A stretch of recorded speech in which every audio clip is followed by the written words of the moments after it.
30 de noviembre. Hace un año, un día como hoy, se lanza al público ChatGPT.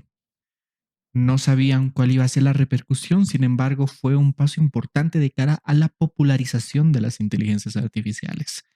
Hoy haremos un repaso sobre los últimos hechos relacionados a ChatGPT, OpenAI y, por qué no, la inteligencia artificial.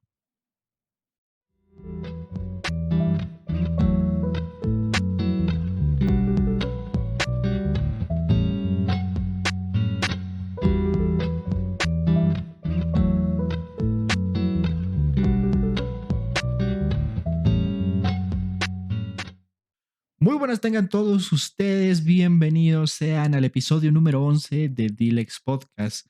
Hoy dedicaremos el episodio principalmente a un desarrollo quizá desconocido, pero que cumple un año ya. Hablamos de ChatGPT, ya que un 30 de noviembre del año 2022, la aplicación de inteligencia artificial, este chatbot, ha sido lanzado a todo el público. Muchos de ellos no sé si habrían predicho cuál iba a ser el impacto que causaría y cómo también se insertaría dentro de la sociedad el debate relacionado con el tema de la inteligencia artificial. Ahora bien, durante todo este año, ChatGPT se ha alzado como una de las plataformas más ambiciosas, pero también más exitosas en cuanto a red se habla o en cuanto a un lanzamiento tecnológico se remite durante los últimos tiempos, puesto que ni TikTok ni Instagram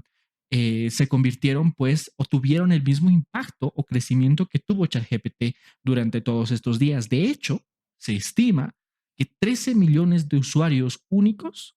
usan cada día esta plataforma, este chatbot. Entonces, ¿cuáles han sido los puntos más importantes para resaltar durante estos 12 días donde ChatGPT se encuentra al aire? Pues bien, hay muchos temas. Uno de los más principales, sin duda alguna, es el posicionamiento de la inteligencia artificial y de las herramientas generativas de inteligencia artificial. Ya previamente habíamos repasado que la inteligencia artificial, si bien es una tecnología vintage, llamándolo de algún modo, es una tecnología que ya pues desde Deep Blue tenía sus avances o sus inicios. Actualmente, la inteligencia artificial se concibe como esta generativa no solamente de texto, de conversaciones, sino también de imágenes y también de videos con Stable Diffusion y otro tipo de herramientas. Sin embargo, la salida de ChatGPT ha significado una revolución bastante interesante de acuerdo a cómo se implantaba la inteligencia artificial dentro de la sociedad, cómo esta también se encontraba como un debate y también ha generado una normativa que se está construyendo para limitar determinados aspectos. Lo que sí, a muchas personas hoy por hoy le es inconcebible seguir adelante sin la inteligencia artificial. Y de hecho, a diferencia del ChatGPT que salió hace un año, esta pues se encuentra un tanto limitada pese a que se encuentran actualizando constantemente versiones. De hecho, ya se ha anunciado la salida de ChatGPT 4, de ChatGPT 5, inclusive, pero bueno, todos estos son servicios de pago. Evidentemente son muchos puntos los que se han puesto en la mesa. Uno de ellos es el de una absoluta revolución con respecto a la implementación de inteligencia artificial generativa, de cómo esta ha podido ser, digámoslo así, añadida a distintos sectores, tanto en el sector web, tanto en el sector informático y en otros sectores donde actualmente se hace inconcebible, como lo digo una vez más, tener herramientas que no cuenten con una inteligencia artificial ya adicionada. Tenemos el caso de Copilot de Microsoft, también tenemos el caso de Amazon que ha sacado en esta semana Amazon Q, que es otro servicio de mensajería chatbot con inteligencia artificial. De hecho, la evolución que tuvo esta herramienta ha sido bastante peculiar, interesante y obviamente en cuanto a números mucho más exitosa que cualquier red social lanzada a la fecha. Es importante señalar que OpenAI lanzó GPT-4, que llegó recién en marzo, y Google, por otra parte, como una especie de competencia, lanzó Palm M2 en mayo y luego pues se inventaron o se reinventaron con DALI 3. ChatGPT se manifestó como una ayuda, una herramienta de inteligencia artificial capaz de, pues bueno, cumplir las funciones de un chatbot, generar conversación, responder preguntas y cuya base de datos se encontraba capada, digámoslo así, limitada hasta determinado año. Actualmente las versiones más recientes de ChatGPT pago o premium ya no cuentan con ese límite de información, puesto que ya también se encuentran conectados a Internet. Así que ChatGPT implantó una especie de, no voy a llamarlo moda, pero sí una tendencia a que muchas empresas lancen sus,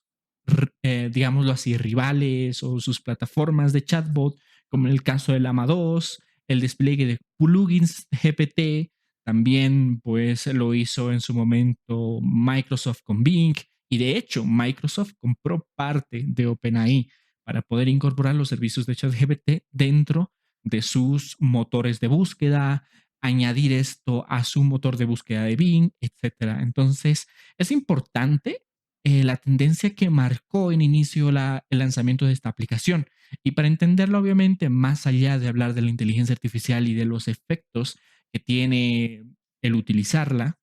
es importante recalcar que muchas personas utilizan esta aplicación o este servicio chatbot para su día a día, ya sea en el colegio, en muchas ocasiones para hacer preguntas, para hacer tareas en materia de investigación, etcétera. Existe obviamente una amenaza detrás de todo esto,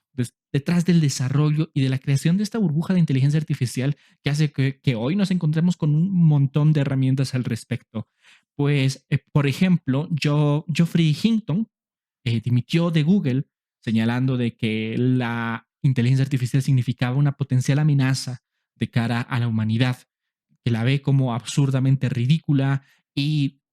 según él y junto con él, también existen detractores del desarrollo de la inteligencia artificial. Otra fue la muy conocida carta de Elon Musk, que señalaba también otra vez su preocupación respecto a la evolución que tenían las herramientas de inteligencia artificial y cómo esta herramienta de chatbot es capaz de, pues bueno, atentar contra la misma humanidad.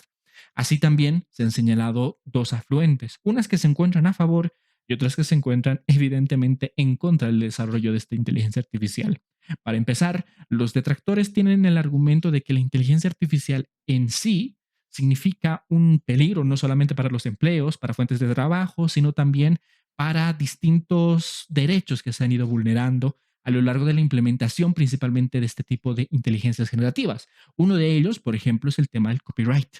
el tema de la violación de copyright, no solamente por parte de ChatGPT, sino también por parte de Dalí y otro tipo de información que ellos tienen y acumulan dentro de su base de datos para poder aprender, ya que recordemos, la inteligencia artificial aprende del contenido que va, del cual es preguntado, del cual va almacenado o de los que consulta. Razón por la que a lo largo de los episodios del podcast también nosotros manifestamos situaciones en las que, por ejemplo, The New York Times y otro tipo de periódicos limitaban o prohibían el acceso de inteligencia artificial para con sus artículos a fin de que estos no se nutran con, con todo ello para su lenguaje, digámoslo así, de aprendizaje, para que ellos no tengan acceso directamente a esa información. Por otra parte, también existen los riesgos relacionados a, no sé, en materia de aprendizaje, el tema de realizar consultas sin cita fuente, violación de copyright, proyectos de etiquetas, marcas de agua, hacer o lanzar información que no es precisa, lo que con el paso del tiempo se ha ido pues poniendo con mayor evidencia. Pues bien, detrás de esos riesgos también estaba implicado el hecho de que pues muchas personas consideran que los trabajos se encontraban en en peligro, ya que este tipo de inteligencias artificiales serían capaces de quizás suplantar el trabajo de un desarrollador, el trabajo de muchas personas que se encuentran en respuestas automáticas, por ejemplo, de atención al cliente y muchas otras fuentes debido al impacto que tuvo este tipo de aplicaciones o este chatbot de cara a la democratización, que es el término que me gusta utilizar en este caso, de las inteligencias artificiales. Por otra parte, existe un grupo que se ha beneficiado con creces de todo esto, del desarrollo, del boom que tuvo la inteligencia artificial de cara a al público. Uno de ellos, evidentemente, OpenAI, la desarrolladora, la creadora de ChatGPT, de DALL-E y de otro tipo de herramientas de inteligencia artificial que hoy por hoy, pues bueno, aparte de que ven alza en las acciones de la empresa, la cotización de todo ello, se ven pues de alguna u otra forma en el mapa de cara a la revolución que significó la inteligencia artificial en el tiempo moderno. Otro, por ejemplo, de los grandes ganadores, llamémoslo así, de la revolución y la introducción de ChatGPT dentro del esquema informático o de la modernidad inclusive, es Microsoft, quien pudo comprar un porcentaje de OpenAI y utilizar el motor GPT para lanzar posteriormente Bing Chat y poder acoplar este servicio de inteligencia artificial a sus exploradores o motores de búsqueda. Por otra parte, y también como lo señalábamos en episodios anteriores, NVIDIA, una de las socias de Microsoft, también es una de las grandes aliadas y beneficiarias principalmente del desarrollo de la inteligencia artificial en dos factores. Uno, el menos significativo en el sector de los videojuegos, por ejemplo, la generación de herramientas, discursos y distintas situaciones a través de herramientas de inteligencia artificial. Y otra de las fuentes más importantes dentro del desarrollo de la inteligencia artificial y es el desarrollo de hardware de cara a las herramientas mismas, a los motores, a las bases de la inteligencia artificial, con el desarrollo de tarjetas de video y distintos dispositivos capaces de proporcionar o abastecer de todos los requerimientos tecnológicos necesarios dentro del desarrollo de este tipo de chatbots.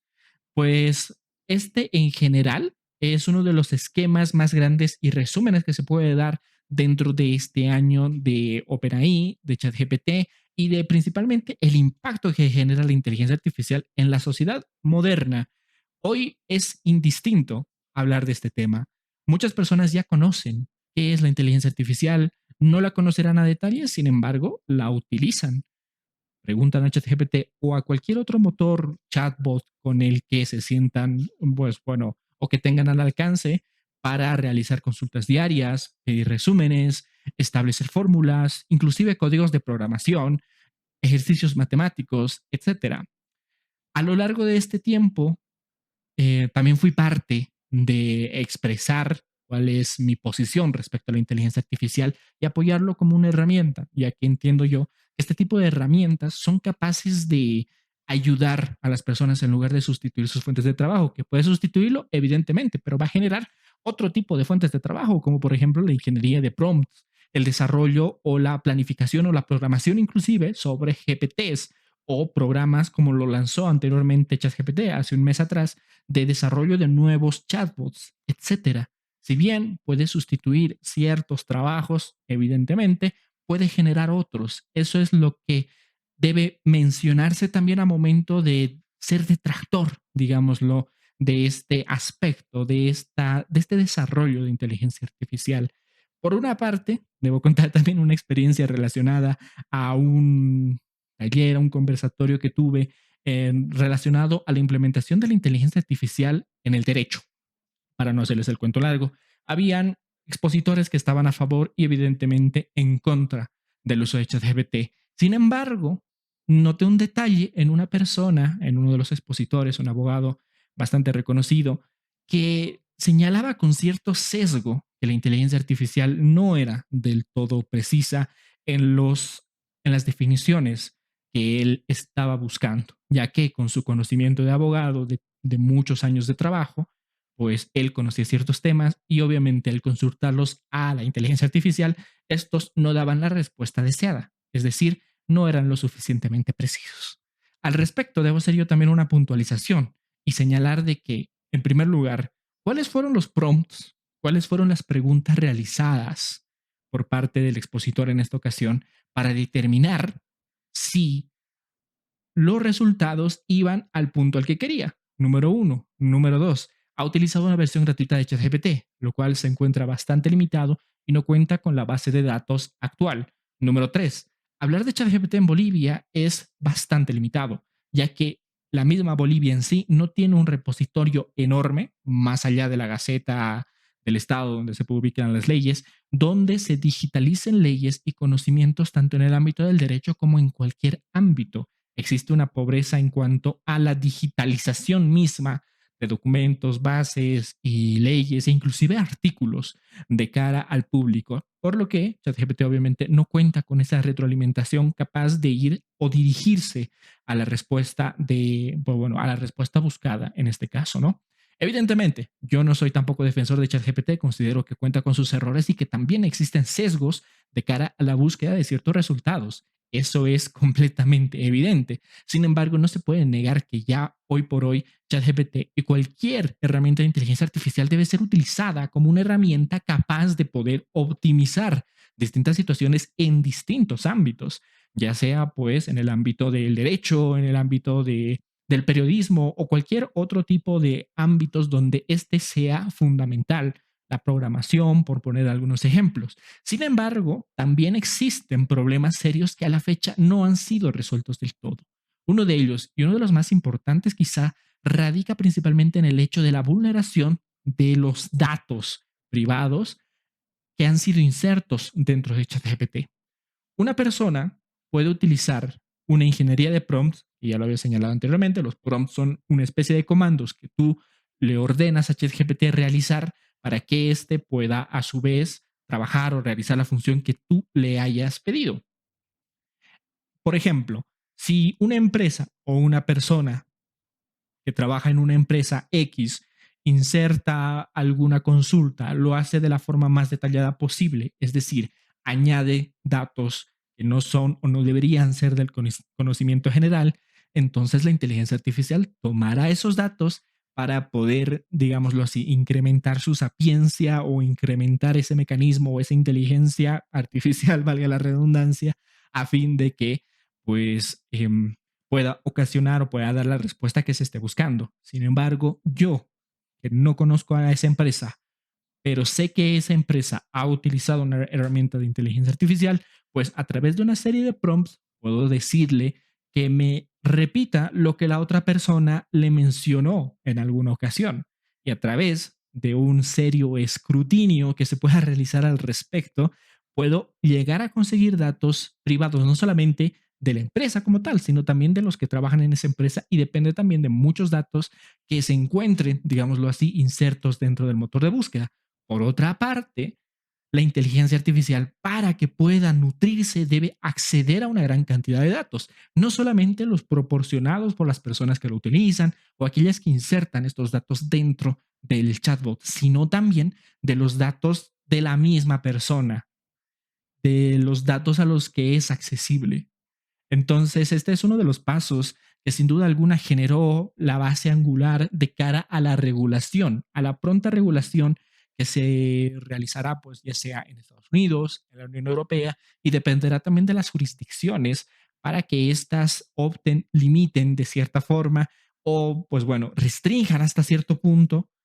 cuáles son los accesos que puede tener, si estos deben ser informados. De hecho, ChatGPT también menciona y también inserta dentro de una de sus opciones la posibilidad de que no acceda a tus datos personales. En el caso de la Unión Europea, sabemos que los datos personales cuentan ya con normas capaces de tutelar este tipo de derechos. En Estados Unidos se ve desde un punto de vista mucho más mercantil, mucho más de beneficios. De hecho, también hace unos meses muchos de los grandes empresarios en el sector tecnológico acudieron al Senado para que estos pudiesen obrar o crear una ley de inteligencia artificial de cara principalmente a la limitación en cuanto a temas de negocio. Si bien cada uno de los países, cada uno de los sectores e inclusive cada uno de los protagonistas dentro de esta historia va detrás de los intereses que quiera de cara a una regulación, es importante señalar de que sí es necesaria una regulación, pero la creación de esta no debe limitar para nada el crecimiento de este tipo de herramientas.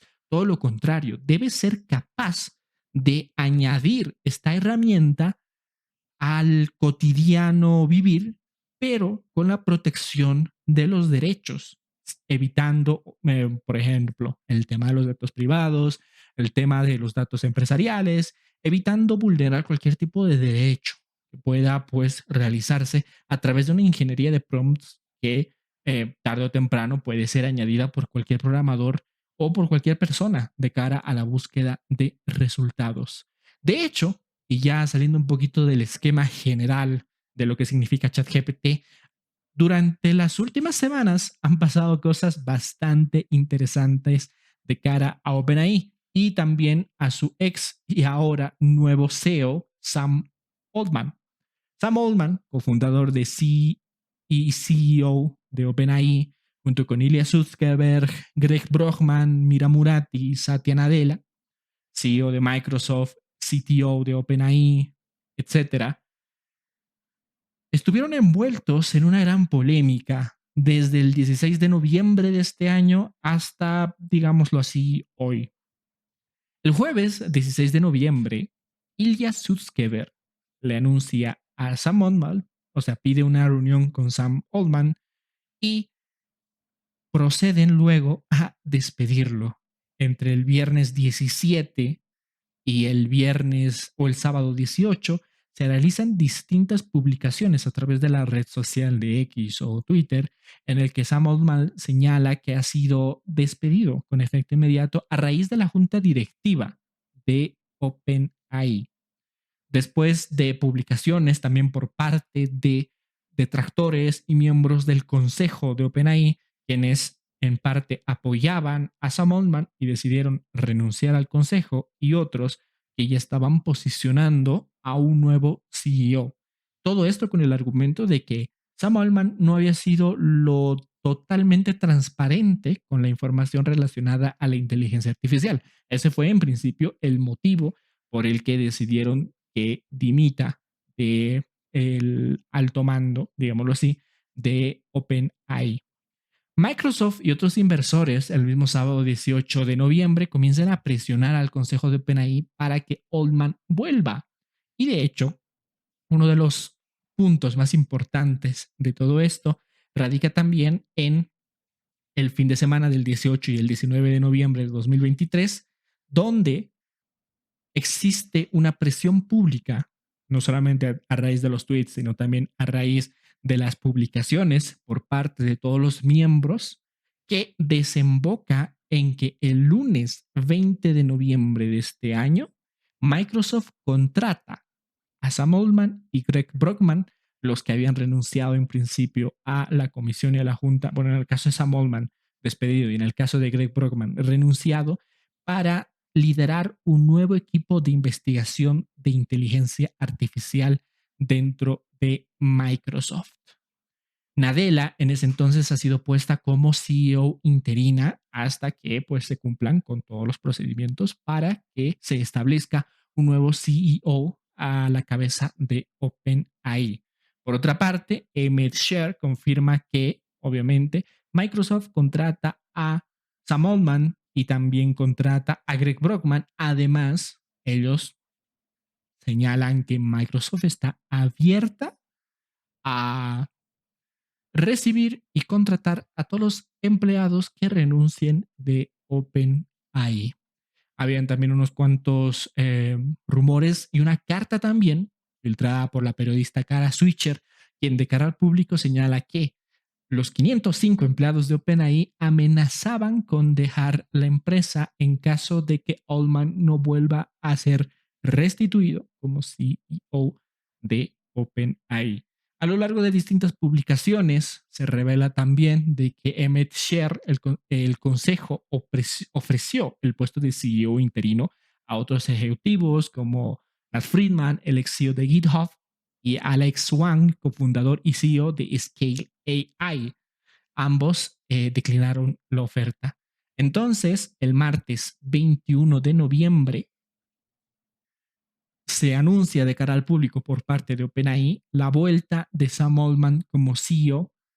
nuevamente restituido a OpenAI. El miércoles 22 de noviembre, OpenAI oficialmente anuncia que la empresa ha llegado a un acuerdo en principio para que Sam Altman vuelva a ser el CEO, y Greg Brockman publicó un mensaje anunciando también su vuelta. Es decir, el consejo de OpenAI, hablando ya también del aniversario de OpenAI, del desarrollo de ChatGPT y todo ello, durante las últimas semanas estableció una junta para hacer que Sam Altman, el CEO y cofundador, deje su puesto de trabajo. Y pues a la fecha, él ya ha sido restituido. fue contratado por Microsoft, pero luego él declinó la oferta de Microsoft, volvió a reincorporarse actualmente como CEO de OpenAI y de hecho las personas que ocasionaron la despedida de Sam Altman como CEO de OpenAI actualmente se encuentran fuera de OpenAI y vuelve Sam Altman con mucho más poder que antes. Esto sin duda alguna genera una repercusión a nivel empresarial, obviamente, a nivel acciones, relacionado principalmente al desarrollo y de las personas que se encuentran a la cabeza, digámoslo así, de esta revolución de ChatGPT y de las herramientas que a través de servicios como API, ¿no? O sea, que utilizan el código para que otras páginas puedan utilizar en parte ciertos servicios, como lo hace el caso Microsoft,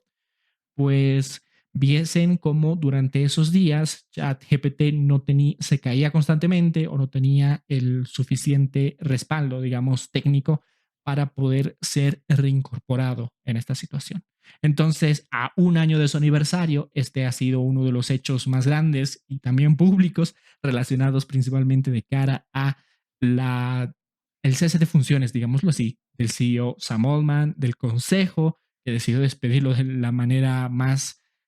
peculiar posible a través de una reunión realizada en línea y que generó sin duda alguna bastante revuelto durante las últimas semanas. Dentro del ámbito legal, digámoslo así, no hay una repercusión bastante evidente, pero sí hay una duda planteada respecto al por qué. ¿Por qué se han realizado todas estas acciones? ¿Por qué se ha realizado todo de la manera tan intempestiva como se hizo? Y principalmente, ¿cuáles serán las consecuencias de todos estos actos? Las primeras consecuencias evidentemente radican en el hecho de que pues, las personas que han fraguado todo esto se encuentran hoy fuera de el espacio de OpenAI. Y ellas han declarado también de que tenían cierto miedo con respecto al desarrollo de ciertas políticas o de la falta de transparencia relacionado con ciertas herramientas de inteligencia artificial, razón por la que durante las semanas que vienen se desarrollarán más puntos y se hablarán también al respecto sobre temas relacionados a la intempestiva salida de Sam Altman como CEO y una semana bastante agitada la semana anterior donde se realizaron estos cambios dentro de la misma OpenAI. Pues bien, eso a nivel OpenAI, a nivel ChatGPT, pues voy a traerles también una noticia y también en un futuro también quiero traer a una invitada que hable sobre el tema de responsabilidad en materia digital, llamémoslo así, porque si se acuerdan, hace unas 2 semanas hablé sobre el caso de Omegle, el cierre de Omegle y cómo un caso, el caso AM versus Omegle, determinó su cierre tras encontrarse mucha evidencia de pedofilia y pues de casos bastante complicados dentro de la aplicación. De hecho, Fordyce, que era el demandado en este caso, pues recopiló, se dice dentro de lo que se es público dentro del caso, 220 imágenes y videos donde la demandante AM con tan solo 11 años era pues forzada a realizar actos sexuales durante 3 años y la realización de abusos por parte de él. Entonces, lo importante de esta noticia, como se manifestaba dentro del análisis que se hizo en el episodio correspondiente, radica en el precedente que deja de cara a la responsabilidad del producto. Un precedente dentro del área del derecho significa pues dejar un antecedente relevante jurídicamente de cara a los siguientes casos, ¿no? En el caso estadounidense y de acuerdo también a su sistema judicial, uno puede utilizar un precedente para señalar en un caso, digámoslo así, destinados a algún sector, ya sea digital o ya no sea de este frente, pues para fundamentar justamente su pretensión. Entonces, el precedente histórico detrás del caso de Omegle, más allá de todas las pruebas generadas y del cierre mismo de la aplicación, radica en el diseño de la demanda y la demanda por responsabilidad del producto. Originalmente, existe una ley de protección general dentro de Estados Unidos que en su sección 230 exime a las empresas de ser demandadas por cosas que los usuarios realizan en sus plataformas. Sin embargo, el equipo legal de AM utilizó este ángulo de demanda por responsabilidad del producto. ¿Qué quiere decir? Según lo explicó Carrie Goldberg, quien fuese la abogada de AM en este caso, señalan que este es el primer caso en el que se puede responsabilizar a una plataforma por el daño de un usuario a otro. Y eso se debe pues principalmente a el diseño del producto que hizo que el tipo de daño fuera previsible. En palabras sencillas, tanto los términos y condiciones de servicios de distintas aplicaciones, redes sociales o productos eximen o se eximen de todo lo que los usuarios puedan realizar. Es el caso de Twitter, es el caso de Facebook, etcétera. Pero a raíz de toda la estrategia legal seguida en este caso, el precedente queda de que existe responsabilidad por parte de quien ha generado el producto que ha ocasionado el daño de una persona contra otra. Esto será analizado con mayor detalle en un futuro. Sin embargo, es un hecho bastante interesante de cara principalmente a poder demandar a empresas como Twitter, por poner un ejemplo, porque alguien ha sufrido acoso dentro de la red social, poder demandar a Facebook, poder demandar a cualquier red social con base a este precedente, lo que sin duda alguna deja un hecho bastante interesante de cara al fin de año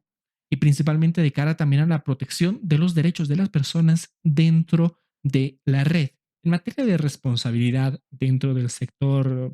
legal o dentro del sector del derecho, se puede decir que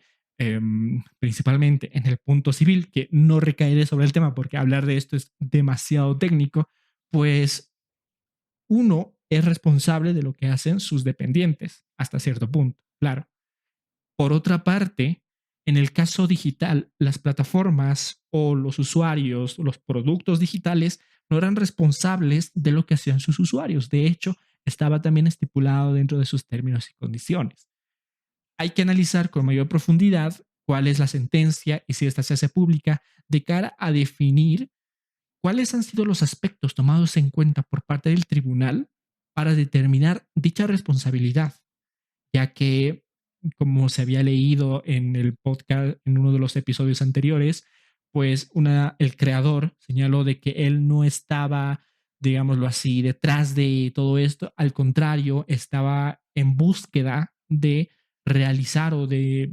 filtrar este tipo de contenidos o de realizar cualquier tipo de acciones capaces de mitigar ya sea los casos de acoso o distintos casos que se presentaban dentro de la misma plataforma. En otra de las noticias cortitas, Google abre en Europa y específicamente en Málaga su primer centro especializado en ciberseguridad en Europa, lo que va a ser un hecho bastante importante de cara pues a la gestión de los riesgos que puedan generarse y también de la investigación que se pueda realizar con respecto al ámbito de la ciberseguridad, esta vez en un amplio panorama.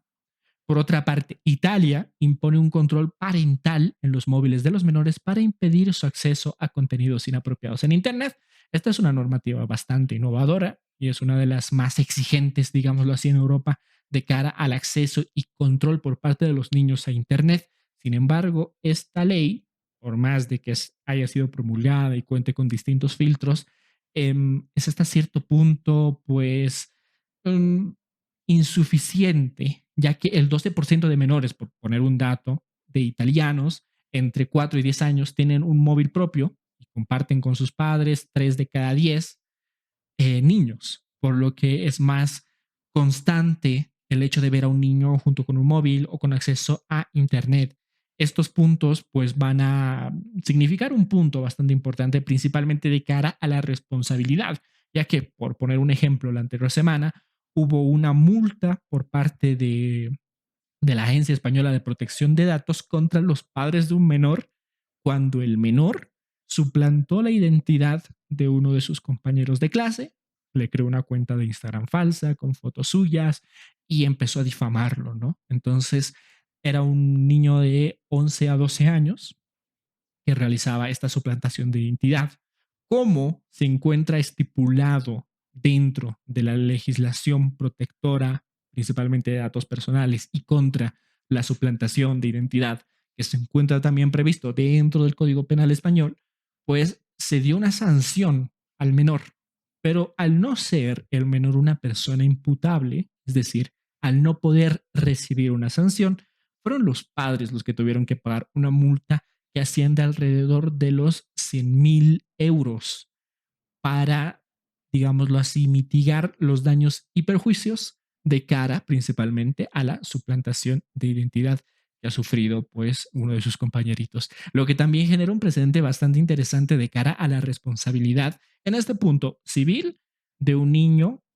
que puede ser, pues bueno, pagado en este caso por sus padres. Por otra parte, y otra noticia bastante importante, es que Google Chrome anunció ayer, 29 de noviembre de 2023, que existe un exploit de día cero, por lo que si tú utilizas el motor de búsqueda de Google Chrome, actualízalo ahora mismo, porque puede que haya posibles peligros dentro de un futuro, en el caso de que no lo hagas, ¿no? Para explicarlo de la manera menos técnica posible, un exploit de día cero significa una especie de agujero dentro de la malla de seguridad que ha sido utilizada por crackers con malas intenciones. Por lo que una vez avisorado este tipo de problemas, pues Google decide parcharlo y lo lanza a través de una actualización. Por otra parte, ya se había mencionado también el hecho del lanzamiento de Amazon Q como un nuevo chatbot, parte de AWS, el servicio cloud o de nube que brindaba Amazon, por lo que será interesante también probar cómo Amazon Q se suma a Llama, se suma a BART y a otro tipo de GPTs, chatbots de inteligencia artificiales, capaces de, pues, bueno, poder